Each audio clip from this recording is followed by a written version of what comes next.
வணக்கம் நேயர்களே, இன்றைய தினம் நமது சந்தைகள் ஒரு மைனர் ப்ராஃபிட்டுடன் 2 புள்ளிகளை அதிகரித்து 22,464.30 முடிவடைந்திருப்பது குறிப்பிடத்தக்கது. அட்வான்சஸ் 1619, டிக்ளைன்ஸ் பார்த்தோம்னா 497. ஸோ மார்க்கெட்டினுடைய சென்டிமெண்ட்டை ப்ராடர் மார்க்கெட்டில் பார்க்கும் பொழுது பாசிட்டிவாக இருப்பது குறிப்பிடத்தக்கது. அதுபோல் மிட் கேப் பார்த்தோம்னா கிட்டத்தட்ட 1.16% ஏறி இருக்கு. ஸ்மால் கேப் இன்னைக்கும் பார்த்தோம்னா 1.22% ஏறி இருக்கு. நம்மளுடைய வாலட்டிலிட்டி இண்டெக்ஸ் பார்த்தோம்னா இன்னைக்கு 3.6% குறைந்து 11.65 முடிவடைந்திருக்கிறது. So decrease in market volatility அப்படிங்கிறத குறிக்கிறது. Media, metal and auto, reality top gainers today.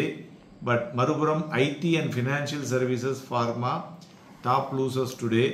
Individual ஸ்டாக்ஸை பொறுத்தவரை பார்த்தோம்னாக்க like Tata consumer, Mahindra and Mahindra, Bajaj auto, BPCL, Adani ports, Divis lab, Nestle, Shriram finance, Tata motors, IndusInd bank இவையெல்லாம் ஏறிய பங்குகள். நிஃப்டி 50 இறங்கின பங்குகள்னு பார்த்தோம்னா like Hero MotoCorp, Kotak bank, HCL technologies top லூசர்ஸ்ன்னு சொல்லலாம். ஸோ இன்றைய தினம் அட்வான்ஸ்ட் ரேஷியோ வைத்து பார்க்கும் பொழுது மார்க்கெட் பிரெத் ஒரு பெட்டர் மூமெண்ட்டை கொடுத்திருப்பது குறிப்பிடத்தக்கது. போல தங்கம் இன்றைய தினம் பார்த்தீங்கன்னா சக்கப்போடு போட்டிருக்கு. 521 ரூபாய் அதிகரித்து 68,810. வெள்ளி அதுவும் கிட்டத்தட்ட ஒரு 1000 ரூபாய் அதிகரித்து 76,522 மணியமாகி கொண்டிருக்கிறது.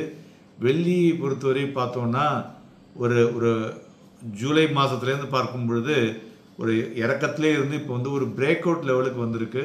இது போச்சுன்னா ஃபர்தராக ஒரு 4000 புள்ளிகள் வரை வெள்ளி 80,000 தொடக்கூடிய வாய்ப்புகளும் தெரிகிறது.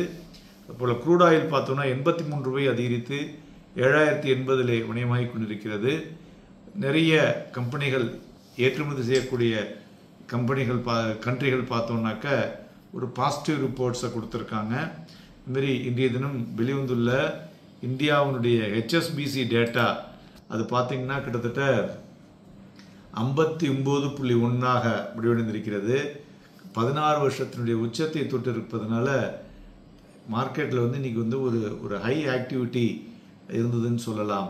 அதாவது ஸ்ட்ராங் டொமஸ்டிக் மேனுஃபேக்சரிங் ஆக்டிவிட்டி அதிகமாக இருக்கும் என்பதனால் ப்ளஸ் மெட்டல் ப்ரைஸஸ்லாமும் மேலே ஏறுது.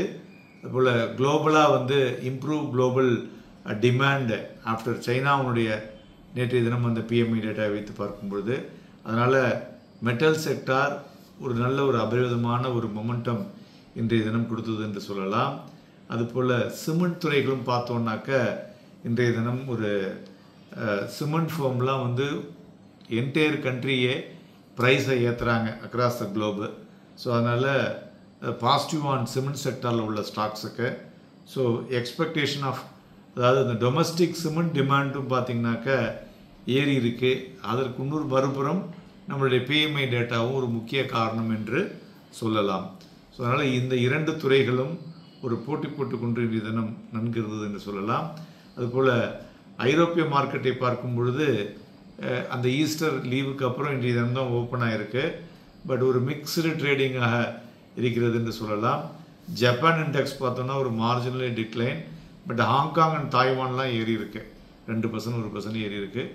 ஆயில் மறுபடியும் fresh 5 month high $88 per barrel தொட்டு இருப்பதும் குறிப்பிடத்தக்கது. ஸோ அவங்க தே ஆர் டைட்டர் சப்ளையை வைத்துக்கொண்டு மார்க்கெட்டில் ஆயிலில் ஒரு மாதிரி கண்ட்ரோல் பண்ணிகிட்ருக்காங்க. We have to see that. அதுபோல் சைனாவுடைய காமர்ஸ் மினிஸ்டர் என்ன சொல்லியிருக்காருனாக்க யூஎஸ் வித்தவுட் எவிடன்ஸ் இல்லாமல் ஃபால்ஸ் இன்ஃபர்மேஷனை ப்ராபகண்டா பண்ணுறாங்க, அது பண்ணக்கூடாது, தவறு என்று இன்றைய தினம் அவர்கள் வலியுறுத்தியிருக்கிறார்கள். ஸோ அதனால் அது என்ன ஆகுங்கிறத 2 நாளில் பார்க்கலாம்.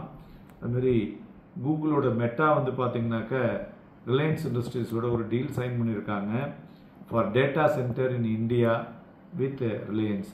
ஸோ இது எகெயின் பார்த்தோன்னா இது நம்ம ஒரு 2 வருஷம் முன்னாடியே இந்த டேட்டா சென்டரை பற்றி ஒரு சிறப்பு ஆய்வு கொடுத்துருக்குறோம். ஸோ இந்த டேட்டா சென்டர் ஒரு உலகுக்கே இந்தியா ஒரு பிக்கஸ்ட் சென்டராக, எப்படி நம்ம ஆட்டோமொபைல் ஹப்புனாக்க நம்ம ஒரு ஏரியாவையும் இப்போ குறிப்பிடுறோம் இல்லையா இந்தியாவில், அது மாதிரி டேட்டா சென்டர் அப்படின்னா உலகத்திலேயே இந்தியா பெரிய அளவில் இருக்கக்கூடும் என்ற ஒரு ஏற்படுத்துவதற்குண்டான சாத்தியக்கூறுகள் தயாராகி கொண்டிருப்பது குறிப்பிடத்தக்கது. மேலும் பிளாக் டீலை பொறுத்தவரை பார்த்தோம்னா AU small bank, Bikaji foods, then Indraprastha gas இதெல்லாம் வந்து பிளாக் டீல் நடந்துள்ளது குறிப்பிடத்தக்கது. மேலும் இன்றைய தினம் சந்தைகள் போக்கு பார்த்தோம்னா ஒரு ஹை வாலடைல் மூவ் இருந்தது. காலையில் 9:30க்குள்ளேயே ஒரு ஏற்ற இறக்கம். தென் வந்து ஒரு 11 மணிக்கு பார்த்தோம்னாக்க இன்றைய தினம் லோ. பட் அது வந்து எக்ஸாக்டாக பார்த்தோம்னா ஒரு 1.25 தான் வந்து 22,388ங்கிற புள்ளிகளை தொட்டது. அதுமாதிரி ஹை பார்த்தோம்னா 22,497.60. ஸோ நேற்றைய க்ளோஸை விட ஒரு மேலேயும் ஹை காமிச்சு நேற்றைய விட இன்றைக்கி லோவும் கீழே காமிச்சிருக்கு. ஸோ ஒரு வாலடைல் மூவோடையே மார்க்கெட் இருந்தது என்று சொல்லலாம். அதுபோல் நிஃப்டி ஃபியூச்சருடைய வால்யூம் பார்த்தோம்னா இன்றைக்கி டவுன் பிலோ ஆவரேஜ். ஸோ இந்த 22,388ங்கிற மறுபடியும் டச் பண்ணிருந்தோம்னு வச்சுங்களேன், அதிலிருந்து ஒரு 22,240 வரலையும் வரக்கூடிய வாய்ப்புகள் இருக்கக்கூடும். நம்ம இதை பற்றி நம்மளுடைய ஞாயிற்றுக்கிழமையில் வந்து தெளிவாக சொல்லியிருக்கோம். ஸோ அதனால் மார்க்கெட் வாலட்டிலிட்டி மூவ்மெண்ட் இருக்கக்கூடும். ஸோ ஏன்னா வியாழக்கிழமை அன்னைக்கு மறுபடியும் நம்மளுடைய வீக்லி F&O க்ளோசிங் இருக்குது. ஸோ அதனால் நாளைய தினம் வாங்கி விற்பதற்கும் விற்று வாங்குவதற்கும் எதுவாக இருக்கக்கூடும். Happy trading and happy investments.